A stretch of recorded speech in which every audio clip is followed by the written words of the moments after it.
지난 4일 하나 에어로스페이스에 따르면 한국 K239 천무의 폴란드영인 호마르 K가 한화 창원 공장에서 초도 출고식을 열었다고 합니다. 폴란드 매체 디펜스24 역시 이 소식을 주목하며 앞서 8x8 시스템의 옐츠 차체 기반 차량은 매우 긍정적인 결과로 테스트를 통과했고 현지에서 근무 중인 옐츠 직원들의 모습을 볼 수 있었다라고 했습니다. 그러면서 이제 곧 K239 천무의 폴란드 실전 배치가 임박했고 폴란드 국군의 날 퍼레이드에서 선보일지는 확실하지 않지만 9월 5일 국제방위 산업 전시회에 차량이 전시될 것은 확실시된 상황이라고 하였죠. 계약 체결 금액 무려 9조 원에 달하는 천무는 폴란드 아이언 사단, 육군 제18기계화 사단에 배치되고 있습니다. 제18기계화 사단은 벨라루스 브레스트 게이트 인근부터 우크라이나 국경을 지나 프레미시오 인근 슬로바키아 국경에 이르는 지역을 담당하고 있는 한마디로 폴란드 동부의 최전선입니다. 한국산 무기가 폴란드의 안보를 지키는 방패이자 폴란드를 유럽 내 최강국으로 만들어주고 있는 것이죠. 한편 한국에서 열린 폴란드 천무의 첫 초도 물량 출고식에서는 예상 못한 장면이 포착되어 한국은 물론 폴란드가 발칵 뒤집어졌습니다. 바로 KT즘-2로 불리는 천무 발사대형 이동식 전술탄도 미사일 포드가 처음으로 발사대에 탑재되어 대중들에게 공개된 것입니다. KT즘-2는 사거리 290km, 구경 600mm이며 DPI CM탄 또는 열압력탄을 탑재할 수 있는 전술탄도 미사일입니다. 우크라이나가 미국에 요청한 무기 가운데 가장 최우선 순위에 랭크된 에이티킴스, 그 한국판 미사일이라고 볼 수 있습니다. 사실 폴란드가 일찍이 KT즘에 관심이 있었다는 것은 알 수 있었으나 실질적인 도입 여부에 대해서는 확실치 않았었는데요. 그러나 이번 천무의 전용 발사대 제작을 통해 KT즘의 폴란드 수출 역시 확실시된 것을 알 수 있었습니다. KT즘의 첫 해외 수출이죠. 감동의 출고식 장면 한번 같이 보겠습니다.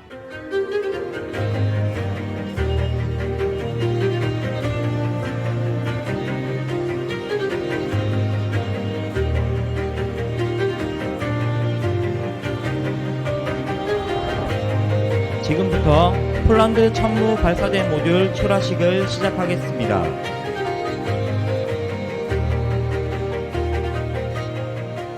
어려운 환경 속에서도 현안 문제를 슬기롭게 극복하여 오늘 이렇게 출고식을 진행하게 되어 매우 기쁘고 향후 폴란드형 천무 발사대의 폴란드 전력화를 성공적으로 완수하고 한 발 더 나아가 K방산을 통해 세계 4대 방산 수출국으로 도약할 수 있도록 최선을 다하겠습니다.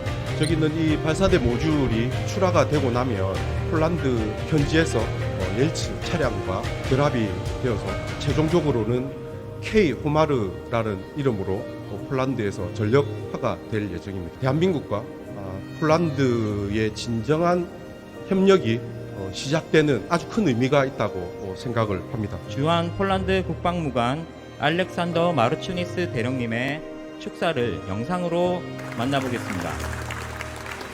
I'm Colonel Aleksander Martyszumis and I'm the Polish Defense Attaché in the Republic of Korea.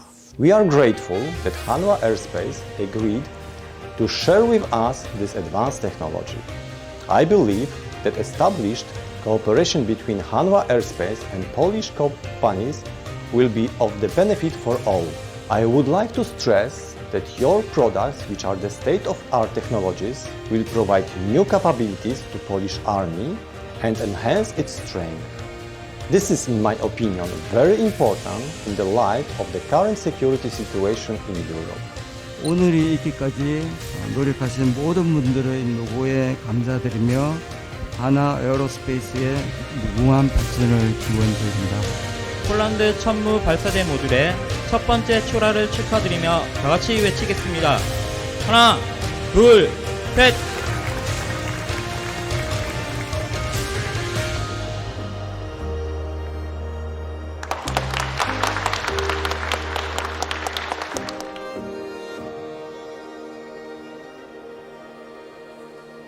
천무는 총 4종의 구경, 로켓, 미사일, 탄도미사일을 탑재하여 발사하는 다연장 포입니다. 우크라이나전에서 게임체인저로 활약하고 있는 하이마스의 2배 화력을 지닌 미친 무기로 유도 130mm 로켓부터 시작해 600mm 대구경 미사일까지 운용이 가능한데요. 거기다 유압식 구동장치와 디지털 제어 시스템을 이용한 급속 방열, 그리고 C4I 사격 지휘 통제 체계와 상호 운용성을 통한 신속 정확한 사격이 가능합니다. 화력은 같으나 궤도형인 미국의 M270 MLRS 대비 기동성이 30% 더 뛰어납니다. 뛰어난데 천무는 시속 80km 이상 빠르게 작전지에 투입해 도착 7분 만에 첫 탄을 발사할 수 있습니다. 무엇보다 현존 최강의 전술 탄도미사일인 KT즘-2를 탑재하고 있다는 점이 천무를 괴물로 만들어주는 요소인데요. KT즘-2는 유럽의 안보 개념을 완전히 바꿀 수 있는 전술 탄도미사일입니다. 한 폴란드 네티즌은 자국이 구매한 한국산 미사일의 사거리를 부대에서부터 최대 거리까지 지도를 통해 설정했는데요. KT즘-2는 벨라루스 전역은 물론 러시아도 사거리에 들어오며 수도인 모스크바엔 살짝 미치지 못하였으나 주요 도시의 길목을 타격할 수는 있어 러시아군의 서진을 억제하는 데에는 충분한 사거리였습니다. 네티즌은 K239, KT즘-1 및 KGGB는 작전 수준 효율성을 높이고 KT즘-2 및 천룡 초음속 장거리 스텔스 순항 미사일은 폴란드의 중심 타격 능력을 제공할 것이라고 했습니다. 또 다른 한 폴란드 네티즌 역시 크게 만족하면서 닥치고 내 돈을 가져가 라며 세금이 적절하게 사용되고 있다는 칭찬을 하였습니다. 다른 네티즌은 모스크바에는 도달할 순 없지만 베를린이 범위 내에 있습니다 라고 하죠. 폴란드에게는 러시아나 독일이나 못 똑같나 봅니다. 한편 한국 네티즌들 사이에서는 사거리가 짧은 것 아니냐, 겨우 290km 가지고 뭐하냐, 핵 아니면 미사일이라 하지 마라 등 화력민국인다운 의견을 제시했는데요. KT즘의 사거리는 MCTR 조약 체제로 인해 300km로 제한 설정된 것입니다. 사거리를 떠나 장기 화력전 양상을 띠고 있는 최근의 우크라이나 전쟁에서 전술탄도 미사일 KT즘만이 갖는 가치는 매우 뛰어나다는 평가를 받고 있는데요. 전술 무기란 각 전투부대 지휘관의 재량으로 개별 전투에서 사용될 수 있는 운용성과 효율성을 지닌 무기입니다. 상위 개념으로는 전략 무기가 있는데요. 전략 무기는 ICBM이나 핵무기, 핵잠수함 같이 국가 최고 지도부의 과업으로 임무가 부여되는 무기 체계이며 전략과 전술은 사거리와 파괴력, 비용, 조약 등에 따라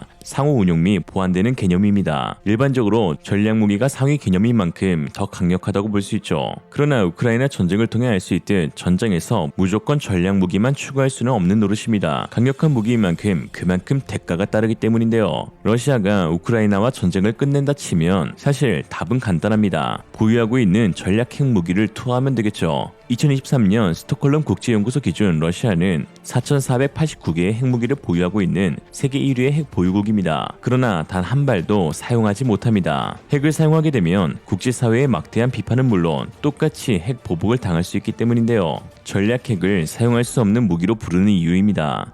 반면 KT즘이나 AT킴스와 같은 전술탄도 미사일의 경우는 이와 다릅니다. 사용 시 국제적 제재도 없는 데다 비용도 전략 무기 대비 훨씬 저렴합니다. 현무와 비교하면 현무2의 경우 20억에서 40억인 반면 KT즘은 발당 8억 원에 불과하죠. 일선 지휘관들의 입장에선 자신에게 부여되지도 부여될 수도 없는 핵무기 사용 권한보다 정밀탄도 미사일의 사용 권한이 전술적인 유연성 측면에서 훨씬 효용이 있으며 정밀 유도 무기의 발전에 따라 그 위력도 결코 무시할 수 없는 수준이 되었습니다. 전술 무기라 하지만 역시나 마하의 속도로 내리꽂는 탄도 미사일입니다. 구경은 600mm이고요. 단거리 탄도탄을 다연장 포에 넣어서 쏘는 게 레알 광기 중의 광기인 것이죠. 특히나 KT즘-2의 경우 대량 인명 살상용 집속탄인 DPICM 버전과 지하갱도 파괴용 500kg의 관통형 열압력 탄두 버전 모두 장착이 가능합니다. 한국 풍산이 개발한 DPICM탄은 현존하는 전세계 모든 자탄 중 가장 강력하며 불발률 또한 세계 최초로 1% 미만을 달성하여 CCW 특정 재래식 무기 협약에 위배되지 않는 유일한 DPICM탄입니다. 특히 하나가 공개한 KT즘의 발전 방향은 매우 놀랍습니다. KT즘-1에서 239mm 유도 로켓의 사거리가 180km로 연장됐고 KT즘-2 블록 1에서 구경 600mm의 사거리 200km 플러스 KT즘-2의 CTM290에서 사거리 300km, KT즘-2 블록 2에선 사거리가 300km 이상, 구경은 무려 900mm에 달합니다. 최근 구경 900mm 전용 발사대 개발 큐티가 공개되었는데 현무2의 차체인 915 트랙터 기반으로 무려 10륜에 달하는 발사대입니다. 특히 여기에는 기존 2개였던 미사일 포드를 4개로 늘리는 방안이 적용되었는데요.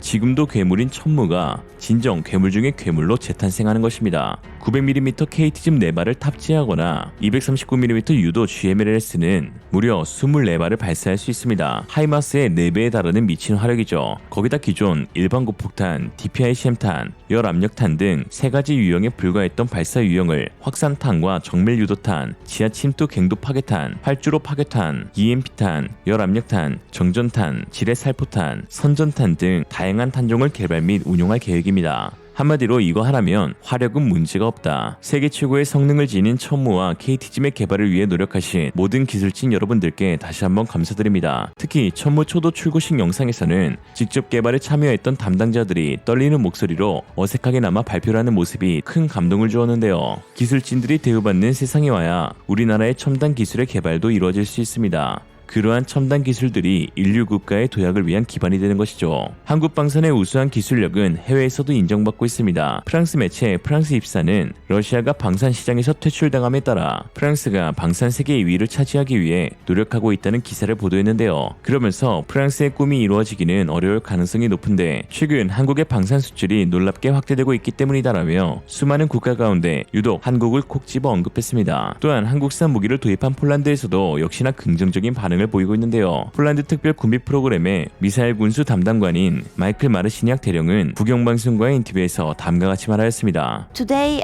Polish Minister of Defense Mariusz Błaszczak signed a new contract to acquire new type of weapon. Could you shed some light on what these are?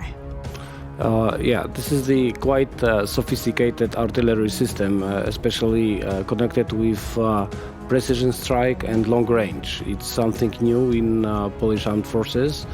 It's quite. We could compare this system to the very famous HIMARS system. It's the same technology. Okay, so 288 of these Trunmo. So, how they're going to be used in a sense? Do we need this many? Maybe we need more? How do you view this? The plans for this type of ammunition is to have more than 500 of such type of the launchers. Because of the capacity for the production of the HIMARS system, Polish MOD has decided to divide it into the Korean equipment and American equipment as well. So our plans is to buy, as I mentioned, 500 launchers, such type. As I mentioned, this is some equipment which could be used for the precision strike. It's dedicated targets to launch missiles from the range 80 to almost 300 kilometers. We actually decided to choose Korea, South Korea of all places. Why this country? Why their equipment? First of all, Korea has quite good experience, quite good and very advanced equipment. So this is the first reason, and this equipment is very similar to the NATO requirements, even if South Korea is not in the NATO member. 한편 중국 매체들은 최근 급증한 한국의 무기 수출을 두고 연일 특집 보도를 내면서 중국이 지금부터 대비하지 않으면 방산 시장에서 한국의 자리를 내줄 것이란 우려를 제기하고 있습니다. 최근 중국 소우닷컴은 진정한 화력 화룡 280A 전술탄도 미사일이 곧 개발이 완료가 되어 배치될 예정이라면서 화룡 280이 세상에 나오게 되면 서방 진영의 KT짐이나 ATK임스는 그 입지를 잃게 될 것이라고 했습니다. 그건 네 생각이고 개발이 완료되기 전부터 혀가 길면 뭐다? 전망 깨끗한 거다. 오늘의 한줄평, 사실 중국에도 천무가 있긴 하다. 천하의 무식한 놈. 이상으로 리얼리즘이었습니다. 여러분의 생각은 어떠신가요? 현명하고 지혜로운 여러분의 의견을 지금 댓글에 남겨주세요. 감사합니다.